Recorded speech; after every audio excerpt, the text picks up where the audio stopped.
భారతదేశంతో పాటు ఆంధ్రప్రదేశ్ రాష్ట్ర రాజకీయాలలో ఒక పెను తుఫాన్ ప్రారంభమైంది. ప్రజలంతా కూడా ఈ రోజు భారతదేశం ప్రపంచ దేశాలతో అగ్రగామిగా పోటీ పడాలని చెప్పని ఆడ ఎన్డీఏ కూటమికి, అదేవిధంగా ఆంధ్రప్రదేశ్ లో ఏదైతే ఈ రాక్షస పరిపాలన, ఈ అవినీతి పరిపాలన పూర్తిగా పెకలించాలని చెప్పని కసిగా ఓట్లేశారండి ప్రజలంతా కూడా. కుల మతాలకు అతీతంగా, ప్రాంతాలకు అతీతంగా ఈ దుర్మార్గమైనటువంటి పరిపాలన ఈ రాష్ట్రంలో ఉండకూడదని చెప్పని చిత్తుగా ఓడించారు. అంటే నిజంగా వైఎస్ఆర్ కాంగ్రెస్ పార్టీకి ఇది చెంపపెట్టు లాంటిది. ముఖ్యంగా తిరుపతి పవిత్ర పుణ్యక్షేత్రం శ్రీ వెంకటేశ్వర స్వామి పాదాల చెంత ఉన్న మేమంతా కూడా పదే హెచ్చరించాం ఈ రాష్ట్ర ప్రభుత్వాన్ని.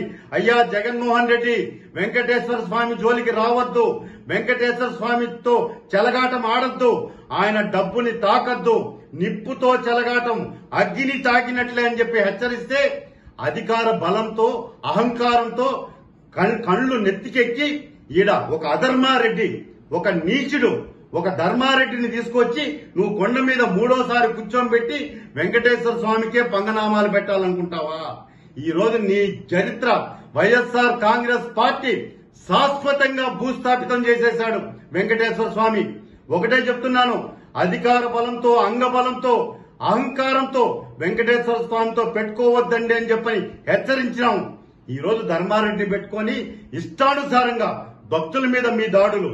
ఈ రోజు సామాన్య భక్తులుగా, తిరుపతి స్థానికులుగా మేము అయ్యా మా స్వామి డబ్బు జోలికి పోవద్దండి, స్వామికి వచ్చే భక్తులకి సౌకర్యాలు కల్పించండి అంటే మా మీద కేసులు పెడతావా దుర్మార్గుడా? ఈ రోజు నువ్వు పెట్టిన కేసు నిన్ననే హైకోర్టు కొట్టేసింది. నా మీద పెట్టిన కేసు ఇదే భగవంతుడు భక్తుడికి ఇచ్చిన విజయంగా భావిస్తున్నాం.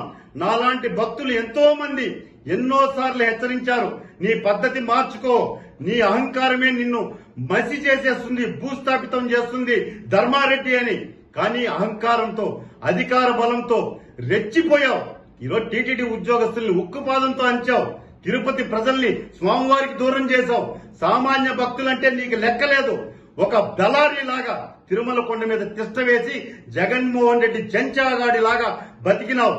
ఈ రోజు నీ బండారం బయటపడింది. ఈ రోజు నా మీద పెట్టిన కేసులు నువ్వు పరువు నష్టం కింద వేశావు, దానికి సమాధానం చెప్పా. ఈ రోజు నా మీద వ్యక్తిగతంగా కేసులు పెట్టావు. దుర్మార్గుడా, నీ కథ ఇప్పటి నుంచి కౌంట్ డౌన్ స్టార్ట్ అయింది నీకు. నువ్వు ఎక్కడికి పోయినా కూడా ఈ 5 సంవత్సరాల కాలంలో తిరుమల తిరుపతి దేవస్థానంలో ధర్మారెడ్డి అధర్మంగా చేసిన పనుల మీద విచారణకు ఆదేశిస్తాం. నువ్వు ఎక్కడ దాక్కున్నా కూడా నీకు చెంచల్ కూడా జైల్లో చెప్పకూడదు వినిపించే గతి దగ్గరలోనే ఉంది. అది నేను చెప్పడం కాదు, సాక్షాత్ వెంకటేశ్వర స్వామి నీకు ఇప్పటికే చెంప చెల్లుమనిపించాడు. ఈ రోజు వస్తున్నటువంటి ఫలితాలతో నీకు చివరిగా పూర్తిగా భక్తులంతా కూడా తిరగబడి గుడ్డలిప్పి కొట్టే రోజులు అతి త్వరలోనే ఉన్నాయి. ఎక్కడికి తప్పించుకోలేవు ధర్మారెడ్డి, నీకు అంతం కాదిది. నీ కథ ఇప్పుడు ప్రారంభమైంది, కాసుకో అని చెప్పి ఒక శ్రీవారి భక్తుడిగా, వెంకటేశ్వర స్వామిని మనస్ఫూర్తిగా కొలిచే ఒక సామాన్య భక్తుడిగా నీ అంతం కాదు, నీకు పతనం ప్రారంభమైంది. నువ్వు ఎక్కడెక్కడైతే అక్రమ సంపాదన వెంకటేశ్వర స్వామిని అడ్డం పెట్టుకొని జగన్మోహన్ రెడ్డికి చేర్చావో వాటన్నిటినీ కూడా పైసాకు పైసా వడ్డీతో సహా వెంకటేశ్వర స్వామి ఉండికి చేర్చే బాధ్యతని శ్రీవారి భక్తుడిగా మేమంతా కూడా తీసుకుంటామని చెప్పని ధర్మారెడ్డికి చివరి గడియలు ఆరంభమైనాయి. తోలు ఒలిచేస్తారు భక్తులంతా కూడా. ధర్మారెడ్డి కాసుకో, నీ టైం దగ్గర పడింది, కౌంట్ డౌన్ ప్రారంభమైంది. మూటాముళ్ళు సర్దుకొని వెళ్ళిపోవాలనుకుంటున్నావు, నిన్ను పంపించే ప్రసక్తే లేదు. నువ్వు ఉండాలి. నువ్వు ఎక్కడెక్కడైతే అక్రమంగా సంపాదించిన ఆస్తులన్నీ వెంకటేశ్వర స్వామి ఖాతాలో జమ చేయిస్తామని చెప్పని ధర్మారెడ్డి హెచ్చరిస్తున్నా, కాసుకో.